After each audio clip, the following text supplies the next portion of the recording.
The five senses and the self. What are the senses? How many are there? And what is their connection with the indwelling man, the thinker? These are questions of vital moment, and in their due comprehension comes the ability wisely to follow the path of knowledge. The senses might be defined as those organs whereby man becomes aware of his surroundings. We should perhaps express them not so much as organs, for after all, an organ is a material form, existent for a purpose, but as media whereby the thinker comes in contact with his environment. They are the means whereby he makes investigation on the plane of the gross physical. For instance, the means whereby he buys his experience, whereby he discovers that which he requires to know, whereby he becomes aware, and whereby he expands his consciousness. We are here dealing with the five senses as used by the human being. The senses in man are his individual asset and demonstrate A. As the separate realization of self-consciousness. B. As the ability to assert that individualization. C. As a valuable means to self-conscious evolution. D. As a source of knowledge. And E. As the transmuting faculty toward the close of life in the three worlds. As we know, the senses are five in number, and in order of development are as follows: hearing, touch, sight, taste, and smell. In time and in the three worlds, each sense on each plane is employed to convey to the thinker some aspect of the not-self, and by the aid of mind, the thinker can then adjust his relationship thereto. Hearing gives him an idea of relative direction and enables a man to fix his place in the scheme and to locate himself. Touch gives him an idea of relative quantity and enables him to fix his relative value as regards other bodies extraneous to himself.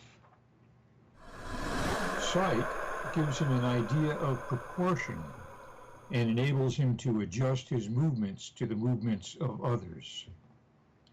Taste gives him an idea of value and enables him to fix upon that which to him appears best. Smell gives him an idea of innate quality and enables him to find that which appeals to him as of the same quality or essence as himself. In all these definitions, it is necessary to bear in mind that the whole object of the senses is to reveal the not-self, and to enable the self, therefore, to differentiate between the real and the unreal. In the evolution of senses, hearing is the first vague something which calls the attention of the apparently blind self. A. To another vibration. B. To something originating outside of itself. C. To the concept of externality. When sound is first contacted, the consciousness for the first time becomes aware of that which is without.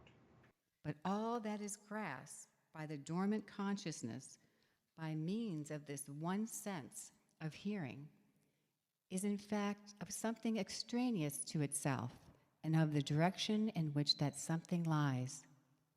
This apprehension in course of time calls into being another sense, that of touch.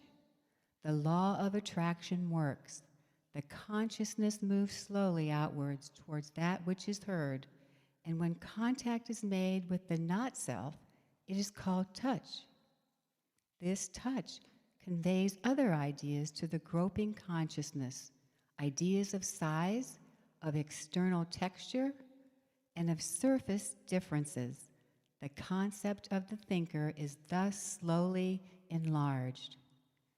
He can hear and feel, but as yet knows not enough to correlate nor name. When he succeeds in naming, he has made a big stride forward. Sight follows on this, the third sense, and the one definitely marking the correlation of ideas or the relation between. It parallels the coming of the mind, both in time and function. We have hearing, touch or feeling, and then sight.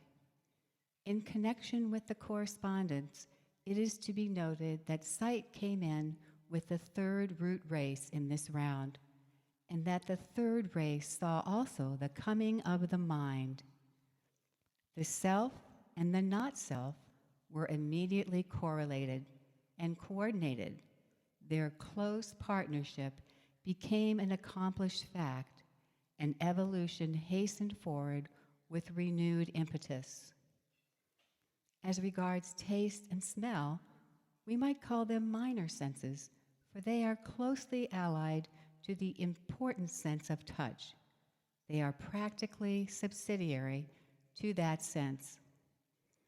In all these perfections of the senses is seen the awareness of the self and the graded process of identification, utilization, manipulation, and final rejection of the not-self by that self who is now consciously aware. He hears the note of nature in that of his monad. He recognizes their identity, utilizes their vibration, and passes rapidly through the three stages of creator, preserver, and destroyer. The whole object of the senses is to reveal the not-self and to enable the self, therefore, to differentiate between the real and the unreal.